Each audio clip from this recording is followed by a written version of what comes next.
ഇത് മാസ് മോട്ടോഴ്സിൽ നിന്നാണ് ഹീറോൻ്റെ ഗ്ലാമർ വണ്ടി. അതിൻ്റെ എഞ്ചിൻ ഓയിൽ മാറ്റി നമ്മൾ ഫിൽട്ടർ ക്ലീനിങ് ചെയ്യുന്നതിൻ്റെ ഒരു ഡീറ്റെയിൽ ആണത്. നിലവിൽ നമുക്ക് ജനറൽ സർവീസൊക്കെ ഉണ്ടായിരുന്നു. അപ്പോൾ അതിനകത്ത് ഓയിൽ ചെക്കപ്പാണ് ഓയിൽ ഫിൽട്ടർ ചെക്കപ്പാണ് പറഞ്ഞിരുന്നത്.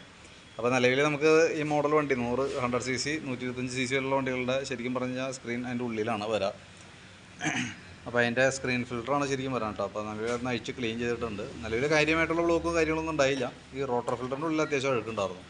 അതൊന്ന് ക്ലീൻ ചെയ്ത് റീസെറ്റ് ആക്കണ്ട. അപ്പോൾ നമ്മൾ ഈ ഭാഗം അഴിക്കുമ്പോൾ നമുക്ക് അതിൻ്റെ ഈ ക്ലച്ച് കവറിൻ്റെ ഗ്യാസ്കറ്റൊക്കെ നമ്മൾ മാറ്റേണ്ടി വരും. ക്ലച്ച് കവർ ഗ്യാസ്കറ്റ്, ഈ ഓയിൽ സീല്, അതേപോലെ തന്നെ ക്ലച്ച് ക്യാമിൻ്റെ ഈ ഓറിങ്ങും വാഷർ സ്പ്രിങ്ങും കാര്യങ്ങളൊക്കെ കൂട്ടത്തിൽ നമ്മൾ മാറ്റിയിടുന്നുണ്ട്. കാരണം സ്പ്രിങ്ങൊക്കെ ഈ അഴിക്കുമ്പോൾ മാറ്റിയെങ്കിൽ പിന്നീട് പൊട്ടിക്കഴിഞ്ഞാൽ പിന്നെ നമ്മൾ അഴിക്കണമെന്നുണ്ടെങ്കിൽ മാറ്റണമെന്നുണ്ടെങ്കിൽ ഫുള്ളായിട്ട് വീണ്ടും അഴിക്കണം. അപ്പോൾ 10-20 രൂപയുടെ കേസുള്ളൂ. അപ്പോൾ അതും കൂടി കൂട്ടത്തിൽ മാറ്റി വിടുന്നുണ്ട് കേട്ടോ. അപ്പോൾ നിലവിൽ വർക്ക് ഏകദേശം കംപ്ലീറ്റ് ആയിട്ടുണ്ട്. ഇനിയിപ്പോൾ ക്ലച്ച് കയറണം, അതേപോലെ തന്നെ ക്ലച്ച് കവർ അടയ്ക്കണം. അത് എഞ്ചിനോലൊക്കെ മാറ്റി കഴിഞ്ഞാൽ നമുക്ക് വണ്ടി ബില്ലാക്കാം.